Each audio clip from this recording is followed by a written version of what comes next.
News 19 और आज का मतदाता टीवी में डॉक्टर केसी गर्ग साहब आपका स्वागत है। आप हीरा लाल अस्पताल जो कि शास्त्री नगर में है उसके फाउंडर चेयरमैन हैं और काफ़ी दिनों से स्वास्थ्य व्यवस्थाओं को अच्छी सुविधा प्रदान करने के लिए लगे हैं सर। डॉक्टर केसी गर्ग साहब से पहला सवाल मेरा यही है कि कोरोना काल के बाद जो देश की स्वास्थ्य व्यवस्था थी उसमें कुछ सुधार आया नहीं आया पहले से? श्रीवास्तव जी को बहुत बहुत धन्यवाद। मुझे आपने इस पत्र में आपने मुझे इनवाइट किया, लिया। कोरोना काल के संबंध में मैं ये कहना चाहूँगा कि हमारे देश में जो कोरोना काल में जो उस टाइम में जो मैनेजमेंट हुआ गवर्नमेंट की तरफ से या पब्लिक की तरफ से बहुत ही सराहनीय हुआ। पब्लिक सेक्टर्स की तरफ से भी जो मेडिकल सेवाएं दी गई और जिन लोगों ने निस्वार्थ सेवा की है और जिन लोगों ने अपनी जानें भी गंवाई हैं, उन लोगों का बहुत बड़ा सहयोग रहा है। गवर्नमेंट की तरफ से, मोदी गवर्नमेंट की तरफ से जो वैक्सीनेशन प्रोग्राम चलाया गया है वो तो अविस्मरणीय है और बिल्कुल भी ऐसा है कि जिसको किसी शब्दों में बयान नहीं कर सकते। इतना बढ़िया प्रोग्राम रहा है और हमारे यहाँ की वैक्सीन इतनी इफ़ेक्टिव रही है, इतनी इफेक्टिव वैक्सीन रही है जो कि हमारा सेकंड वेव भी आई थी। सेकंड वेव भी वो हमारा कुछ बिगाड़ नहीं सके, नहीं बिगाड़ सके और एक आत्मविश्वास बढ़ गया लोगों के अंदर आत्मविश्वास बढ़ा है और वैक्सीनेशन इतना प्रॉपर हुआ था। सब लोगों को मैसेज मिले हैं, वैक्सीनेशन हुआ है, वैक्सीनेशन लगने के बाद फ़ौरन उसको मैसेज फ्लैश हुआ है, 2 डोज 3 डोज का रिमाइंडर मिला उसको, तो सब लोगों ने वैक्सीन लगाए। 2 डोज तो मैं समझता हूँ लगभग सभी लोग, काफ़ी लोगों ने लगवाई हैं। 3 डोज तो मैं नहीं कह सकता, मैंने 3 डोज लगवाई थी मैंने तो। अच्छा, आपने लगवाया था? हाँ, 3 डोज मैंने लगवाई थी। पर वैक्सीनेशन प्रोग्राम बहुत एक्सीलेंट और बहुत ही बढ़िया रहा है सर। जी सर बोलें। मेरा कहना ये है कि जो कोरोना काल में जो डॉक्टर्स, मेडिकल स्टाफ, उनका जिन लोगों ने अपनी शहीद हुए, शहीद ही कहूँगा मैं, उन लोगों जनता की सेवा करते हुए जो लोग जिन्होंने अपनी मृत्यु हुई है, जाने गंवाई है, उनकी तरफ भी गवर्नमेंट की तरफ से कुछ ध्यान होना चाहिए। जी जी, क्योंकि सर उस वक्त जो था देखा गया था कि परिवार के लोग भी मरीज के पास जाने से बचते थे, तो उस वक्त डॉक्टर्स और पैरामेडिकल स्टाफ ने अपने जान को हथेली पर रख के इलाज किया है सर। बिल्कुल जान पे हथेली में रख के इलाज किया, जबकि बहुत सारे ऐसे एग्जाम्पल्स हैं जिन लोगों के परिवार जन जाने को तैयार नहीं हुए, हॉस्पिटल जाने को तैयार नहीं हुए, उन्होंने अंतिम संस्कार तक नहीं किया है। तो ऐसे लोग, जिन लोगों ने अपना डेडिकेशन दिखाया है, दिया है, उन लोगों को गवर्नमेंट की तरफ से भी कुछ एप्रिसिएशन मिलना चाहिए, रिकग्निशन मिलना चाहिए, एप्रिसिएशन मिलना चाहिए। सर देखा गया कि स्वास्थ्य व्यवस्थाएं उस वक्त पूरे विश्व में चरमरा गई थी, भारत देश में भी व्यवस्थाएं खराब हो गई थी, लेकिन सभी लोगों ने उसको संभाला। उसमें सबसे बड़ा रोल डॉक्टर और पैरामेडिकल स्टाफ का था सर, ये बिल्कुल जनता भी मानती है, सराहनीय भी है सर। लेकिन वर्तमान स्थिति में हम लोग कितने और मजबूत हुए हैं, थोड़ा सा इस पर प्रकाश डाल पाएंगे? चाहे वो ऑक्सीजन की व्यवस्था हो, चाहे वो दवाइयों की व्यवस्था हो, या किसी भी चीज़ की हो सर, वर्तमान इंफ्रास्ट्रक्चर पे हो, इंफ्रास्ट्रक्चर में वर्तमान स्थिति में हमने जो उस टाइम परेशानियाँ देखी थी कोरोना काल में, बेसिकली ऑक्सीजन की सप्लाई की हमने मेन प्रॉब्लम देखी थी। मेडिसिन की तो इतनी प्रॉब्लम थी, इतनी नहीं थी, स्कैर्सिटी नहीं थी, इतनी ऑक्सीजन की स्कैर्सिटी थी। इसके लिए गवर्नमेंट ने बहुत अच्छा आगे एक्शन लिया है, बहुत सारे प्लांट्स लगवाए हैं अलग अलग डिस्ट्रिक्ट्स में, डिस्ट्रिक्ट हॉस्पिटल्स में, सब जगह बड़े बड़े हॉस्पिटल में, जितने भी कॉर्पोरेट हॉस्पिटल हैं, सब लोगों ने अपने अपने ऑक्सीजन प्लांट लगाए हैं। उससे काफ़ी हद तक इस चीज़ को बल मिला है। सर एक सवाल मेरा और भी था कि हमारे देश के जो प्रधानमंत्री नरेंद्र मोदी जी हैं, उन्होंने स्वास्थ्य व्यवस्थाओं को मजबूत करने के लिए एक आम वर्ग, निम्न मध्यम वर्ग के लिए आयुष्मान कार्ड की व्यवस्था की है। क्या आपको लगता है कि आयुष्मान कार्ड हर किसी को होना चाहिए और उसमें पारदर्शिता भी आनी चाहिए? आयुष्मान कार्ड में बहुत अच्छी स्कीम है, जनरल पब्लिक के लिए बहुत अच्छा है, पर उसमें मेडिकल के लिए थोड़ी सी इसमें लूप होल्स वगैरह हैं, जिसमें कि इन्होंने प्राइवेट सेक्टर और गवर्नमेंट सेक्टर के जो इन्होंने रेट जो रखे हैं उनमें बहुत बड़ी डिस्पैरिटी है। और ऐसा देखा गया है कि उसमें रेट होने की वजह से उसकी गुणवत्ता प्रभावित होती है। गुणवत्ता प्रभावित होती है और हॉस्पिटल्स को प्रॉपर उसका क्लेम नहीं मिल पाता है, जिसकी वजह से और लंबे समय भी लगता है, क्लेम नहीं मिल पाता है, जिसकी वजह से थोड़ा सा हॉस्पिटल कतराते हैं आयुष्मान को एंटरटेन करने। तो एक तो उसमें जो रेट्स को थोड़ा सा एक बार रिवाइज किया जाए, मैच किया जाए और उसकी जो पेमेंट है, पेमेंट को थोड़ा सा और बढ़ाई जाए, उसमें और उस पेमेंट को जो है कम समय में अस्पताल के खाते में आ जाए। अस्पताल खाते में आ जाए। सर, आप जनरल सर्जन हैं और सवाल मेरा ये है, आज के समय में सर्जरी एक बहुत बड़ा एक समझिए कि आत्मविश्वास मरीजों को देता है कि अगर मेरे शरीर में कहीं कोई अंग में दिक्कत आती है तो हमारी सर्जरी संभव है। 21वीं सदी में भारत देश सर्जरी के मामले में कितना अपडेट हो पाया है सर? पहले लोग विदेश जाते थे, आपको पता होगा कि भाई इंडिया में ये ऑपरेशन नहीं हो पाएगा, ये बाहर जाना पड़ेगा।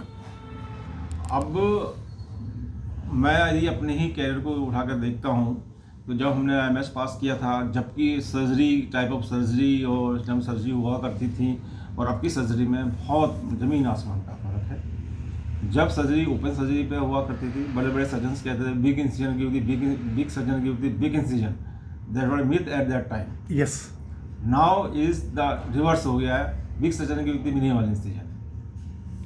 इनविजिबल सर्जरीज का टाइम आ गया है, रोबोटिक सर्जरी का टाइम आ गया है, जो कि हमारे देश में काफ़ी तेज़ी से फैल रही है और लोग परफॉर्म कर रहे हैं और अच्छा भी है, परफॉर्म भी कर रहे हैं। इनविजिबल सर्जरी भी हो रही हैं। हम अपने लेवल पे काफ़ी हद तक लेप्रोस्कोपिक सर्जरीज करते हैं जो मिनिमल इन्वेसिव सर्जरीज में आती हैं। सर, आप हीरालाल अस्पताल जो शास्त्री नगर में है उसके फाउंडर हैं, क्या सोच के इस अस्पताल की आपने स्थापना किया सर? और ये हीरालाल नाम थोड़ा मैं बताएंगे सर कि किसके नाम पे रखा आपने? हीरालाल अस्पताल हमारे ग्रैंडफादर के नाम पे हमने रखा है। मैं यहाँ देहाती क्षेत्र से बिलोंग करता हूँ, गाजियाबाद के। जी। बचपन में हमारे यहाँ बिल्कुल सुविधा नहीं थी मेडिकल की, तो उस टाइम हमें लगता था कि मेडिकल सुविधाएं होनी चाहिए और परिवार से भी कोई एक ऐसा सदस्य होना चाहिए जो मेडिकल फील्ड में जाए और जनता की सेवा करे। उसको देखते हुए ही मैंने मेडिकल अपना ऑप्ट किया और अपने क्षेत्र, ये मैंने डिसाइड किया कि अपने क्षेत्र में ही मैं एक मेडिकल अस्पताल क्लिनिकल हॉस्पिटल में बनाऊं और जिससे कि अपने क्षेत्र के लोगों को सेवा दे सकें। सर, ये अस्पताल कितने बेडों का होगा सर, और यहाँ पे वर्तमान में कौन कौन सी सुविधाएं उपलब्ध हैं, इसे लोग जान सकें और आपसे संपर्क कर सकें सर? हमारा अस्पताल 28 बेडेड है, जिसमें general surgery, gynaecology, pathology, derma clinics, cosmetology है और अल्ट्रासाउंड की सुविधा उपलब्ध है। ये सारी सुविधाएं उपलब्ध है। सर, क्या वर्तमान में आयुष्मान कार्ड से जुड़ा हुआ जो मरीज है आपके यहाँ पास उपलब्ध हो सकता है? हाँ, हो सकता है। यदि कोई हमारे अस्पताल को लाइक करता है और करता तो हम बिल्कुल डेफिनेटली उसको एंटरटेन करेंगे और उसके लिए हमें पहले परमिशन वगैरह लेनी होती है गवर्नमेंट से, मिलेगी तो हम बोलेंगे उसको एंटरटेन करेंगे सर। सर, एक सवाल और भी था, ये हमारे टीम की तरफ से सवाल है कि डॉक्टर साहब, जब आपने डॉक्टर बनने का सोचा होगा उस वक्त इतनी सुविधाएं नहीं थी जितनी वर्तमान में विद्यार्थियों को मिलती है। सर, क्या उस वक्त जुनून था कि आपको डॉक्टर बनना है? क्या सोचा था आपने? ये युवाओं के लिए सवाल है जिससे वो प्रभावित हो सकें और इस फील्ड को आ सके। इस फील्ड में मेडिकल फील्ड एक देश की सेवा, समाज की सेवा, जन सेवा का ही एक माध्यम है। ये एक ऐसा माध्यम है जिसमें हम जनसेवा भी कर सकते हैं, परोपकार भी कर सकते हैं और अपनी जीविका भी चला सकते हैं। ऐसा माध्यम नहीं है जिसके द्वारा हम जनसेवा कर सकें, परोपकार कर सकें और जीविका भी चला सकें। यही एक ऐसा माध्यम है। ये एक ऐसा ही माध्यम है और मैं युवाओं के लिए यही कहूँगा कि परोपकार देने के लिए आप कितना ही बड़ा परोपकार कर सकते हैं, इस प्रोफेशन में कितना ही बड़ा परोपकार कर सकते हैं। किसी की जिंदगी दे सकते हैं, अपने आप में बहुत बड़ा परोपकार है सर। अपने में जिंदगी देना बहुत बड़ा परोपकार है, ये अपने दे सकते हैं। इसलिए इस फील्ड में आना बहुत अच्छा है और इसको ऑप्ट करना चाहिए। सर, वर्तमान में जो स्टडी व्यवस्था है पहले के अकॉर्डिंग अब काफ़ी मजबूत हुई है, तो उससे युवाओं को बहुत हेल्प मिलता होगा?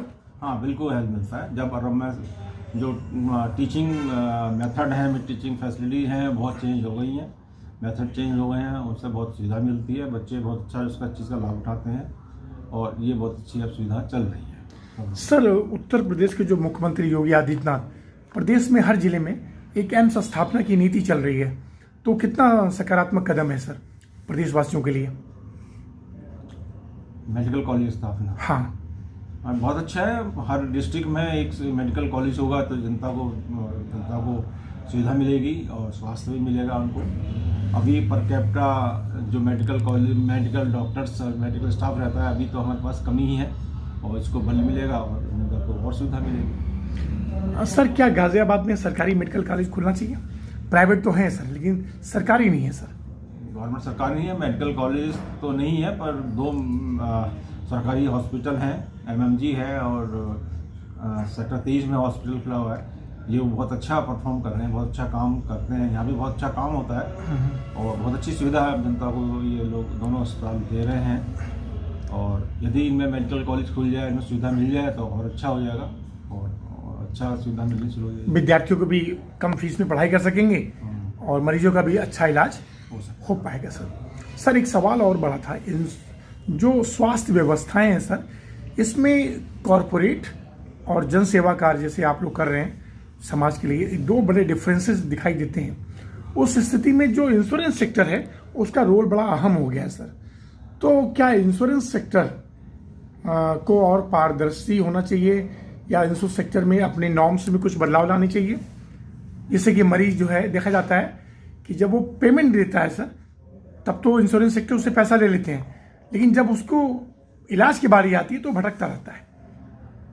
इंश्योरेंस सेक्टर को पारदर्शिता की जरूरत है।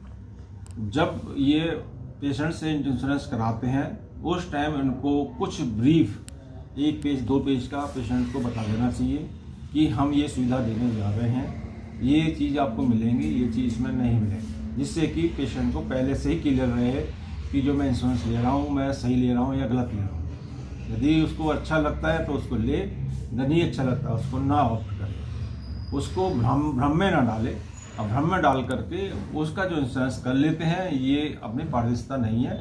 उसको जितने भी कम से कम एक ब्रीफ जो है मरीज को दे दें। एक मरीज को ब्रीफ जरूर मिलनी चाहिए और उसका इंश्योरेंस इंश्योर होना चाहिए। क्योंकि सर अक्सर देखा जाता है कि जब मरीज जो है इंश्योरेंस तो ले लेता है, जब अस्पताल में जाता है तो मालूम पड़ता है कि उसका ये इलाज, मतलब बीमारी तो उसमें कवर्ड ही नहीं है। हाँ, यही पारदर्शिता होनी चाहिए, ये ब्रीफ मिलना चाहिए और उसको बता देना चाहिए कि ये बीमारियाँ आपकी कवर होंगी, ये बीमारियाँ आपकी कवर नहीं होंगी, जिससे कि पेशेंट जो इंश्योरेंस लेता है उसको उस टाइम उसको क्लियर हो जाए। सर, एक सवाल मेरा और भी था, बस 2 सवाल और है सर लास्ट में, कि डॉक्टर्स और मरीज में शुरू से देखा जाता है कि जो जनमानस है डॉक्टर को दूसरा भगवान मानता है, कि भाई वो उसके मतलब पेशेंट को ठीक करता है, भगवान मानते हैं। क्या लगता नहीं कि थोड़ा सा गैप आ चुका है पहले से अकॉर्डिंग? से हमें बहुत बड़ा गैप आ चुका है। गैप आने का रीज़न ये रहा कि दोनों तरफ से ही है। मैं तो दोनों तरफ से कहूँगा, पहला तो मैं पेशेंट की तरफ से ये कहूँगा कि पेशेंट में पेशेंस अब बिल्कुल ख़त्म हो गई। वो चाहता है कि उसका मरीज यदि मेडिकल कॉलेज, हॉस्पिटल या किसी क्लिनिक पे आ गया है तो मैंने डॉक्टर को अपनी सारी जिम्मेदारी सौंप दी है और वो मेरा मरीज 100% ठीक होना चाहिए। वो उसकी कॉम्प्लिकेशन, उसकी सीवियरिटी, उसकी बात को नहीं समझता है मरीज़ की, पर उसको ये उम्मीद रहती है कि मेरा मरीज़ हॉस्पिटल आने के बाद में मेरा मरीज़ बिल्कुल सही, सुरक्षित और 100% होकर ठीक होकर निकलना चाहिए। जबकि मेडिकल की डॉक्टर्स की तरफ से हर पेशेंट के ट्रीटमेंट के टाइम में कोई भी लापरवाही ना होते हुए डॉक्टर अपनी पूरी कोशिश, निष्ठा के साथ उसका इलाज करता है, पर फिर भी अपने हर पेशेंट को उसके जो रिजल्ट्स होते हैं वो नहीं मिल पाते हैं। ना रिजल्ट, डॉक्टर भी एक इंसान है सर, डॉक्टर इंसान है और हर डॉक्टर की अपनी लिमिटेशंस होती हैं। वो अपने तजर्बे से, अपने एक्सपीरियंस से, अपनी सीनियरिटी से, अपने नॉलेज से बेस्ट इलाज करता है, पर उसको जब रिजल्ट नहीं मिलता है तो जनता में इतना पेशेंस नहीं है वो इसको एक्सेप्ट करे। उसकी वजह से बहुत ज़्यादा एरोगेंसी होती है, तोहफा होती है, अस्पताल में गाली गलत है। गाली गलौज होती हैं, फिर पेमेंट के टाइम में दिक्कतें होती हैं, पेशेंट पेमेंट देकर नहीं जाता है। तो ये एक तरह के समाज में जो एक आ रहा है, ये गैप बहुत बड़ा खुलता चला रहा है, जिसकी वजह से जो नए नए मेडिकल कॉलेज में स्टूडेंट जाने वाले हैं वो इस चीज़ को देख करके प्रभावित हैं और बचते हैं। काफ़ी देखा गया है कि जो सर्जिकल, स्पेशली जो सर्जिकल ब्रांचेज हैं उनमें डॉक्टर्स बहुत कम जा रहे हैं। अभी नीट की परीक्षा हुई थी, उसमें सर्जरी में पिछले 100 में से मुझे 1 या 2 बंदों ने सर्जरी की ब्रांच उठाई, बताइए, बाकी सबने मेडिसिन उठाई। वो इसको देखते हुए कि इसमें एरोगेंसी बहुत ज़्यादा हो गई है और इसको अब नहीं करते हैं। इसको समाज को समझना चाहिए, सोचना चाहिए। ऐसा यदि करेंगे तो वो उनका भी कुछ नुकसान होगा, समाज का नुकसान होगा। डॉक्टर अपना 100% देता है सर, हर डॉक्टर अपना 100% देता है। सर एक सवाल इसी से जुड़ा हुआ और था, जो भुगता फोरम है सर, उसमें भी डॉक्टर को थोड़ा लिबर्टी मिलना चाहिए, जिससे कि डॉक्टर पूरी निष्ठा और मन के साथ काम कर सके। भुगता फोरम में मिलना चाहिए। और ये तो एक तरह से डॉक्टर की एक ईमानदारी और एक तरह डॉक्टर की ईमानदारी, निष्ठा, उसके एक्सपीरियंस के ऊपर ही एक सवाल उठता है कि हर कोई आदमी भुगता फोरम में चला जाता है और निष्ठा उठा देता है। और इसमें डॉक्टर के अलावा हॉस्पिटल का भी बहुत सारे रोल्स रहते हैं, जो हॉस्पिटल की तरफ से भी इसको जिम्मेदारी मिलनी चाहिए। हाँ, मतलब थोड़ा उपभोक्ता फोरम डॉक्टर को लिबर्टी नहीं देंगे सर, तो आप मन से कैसे काम करेंगे सर? मन से काम करने के लिए आपको लिबर्टी मिलनी बहुत आवश्यक है। सर 2 बड़ी बातें आपने कही हैं कि इंश्योरेंस सेक्टर में पारदर्शिता बहुत ज़रूरी है, जिससे इलाज बेहतर हो पाए। और सर जो हमारा जो जानकारी गाज़ियाबाद के लोग हैं, हीरालाल अस्पताल को बहुत ज़्यादा पसंद करते हैं और बहुत मान सम्मान भी देते हैं आपके प्रोफेशन को। अंत में मेरा एक सवाल एक और भी है कि सर नया कुछ हीरालाल अस्पताल मरीजों के लिए या गाज़ियाबाद के लिए क्या लाने वाला है, क्या करने वाला है? हम तो कुछ ऐसा अभी तो ऐसा कोई प्लान किया नहीं है नया के लिए। जो हमारे पास जो सुविधा हमें चल रही है हम उसको ही कंटिन्यू करना चाहेंगे। और उसमें अभी तो ऐसा कुछ प्लान नहीं है कि हम कुछ ऐड कर रहे हैं उसमें। हमारे यहाँ जो सुविधा है सर्जरी के लिए लेप्रोस्कोपिक सुविधा उपलब्ध है, एंडोस्कोपिक सर्जरी उपलब्ध है, वो हम कर रहे हैं। गायनिकोलॉजी डिपार्टमेंट हमारा अपग्रेड है, गायनी की सारी सुविधा उपलब्ध है हमारे यहाँ, हम उसको सर्विस देते हैं पब्लिक को। हॉस्पिटोलॉजी का हमारे यहाँ डिपार्टमेंट है जिसमें हम हेयर ट्रांसप्लांट करते हैं अपने यहाँ। अच्छा, हेयर ट्रांसप्लांट भी? हाँ, हमारे यहाँ ट्रांसप्लांट होता है काफ़ी, हम करीब 5-6 साल हो गए हैं ट्रांसप्लांट करते हैं, जिसके रिजल्ट बहुत ही अच्छे हैं। वो इकोनॉमिक रेट पर होगा सर? हाँ, बहुत इकोनॉमिक रेट पर है, गाज़ियाबाद की पब्लिक जनता के लिए बहुत ही बढ़िया है। बहुत अच्छे रेट पर हम लोग करते हैं, बहुत अच्छे हमारे यहाँ जो doctor Isha Agarwal hair transplant surgeon है वो करती हैं और बहुत अच्छे रिजल्ट हैं। सर अंत में जो हमारे देश के प्रधानमंत्री नरेंद्र मोदी जी हैं, वो कैसे लगती है आपको? उनकी जो कार्यशैली है कैसा है? उनके बारे में तो एक ही चीज़ कह सकते हैं, वो एक देवदूत हैं। देवदूत हैं जो इस हमारे देश की के उत्थान के लिए, जनमानस के उत्थान के लिए आए हैं। उनका हमें हर तरीके से सम्मान करना चाहिए, आदर करना चाहिए। और ये हमारे लिए बड़े आगे वाले समय में जाने वाले बड़े पूजनीय होंगे, जो कि पूरा देश जनमानस इनको पूजेगा। और बस यही मैं कहना चाहूँगा। मोदी जी के सारे कार्य सर बिल्कुल अनोखे हैं और देश के लिए हित में है सर। देश के हित में सर 2 शब्द हमारे उत्तर प्रदेश के मुख्यमंत्री योगी आदित्यनाथ के लिए, क्योंकि लोग कहते हैं कि भाई इस वक्त गाज़ियाबाद में रहना हो, व्यापार करना हो, बड़ा शांतिपूर्वक है।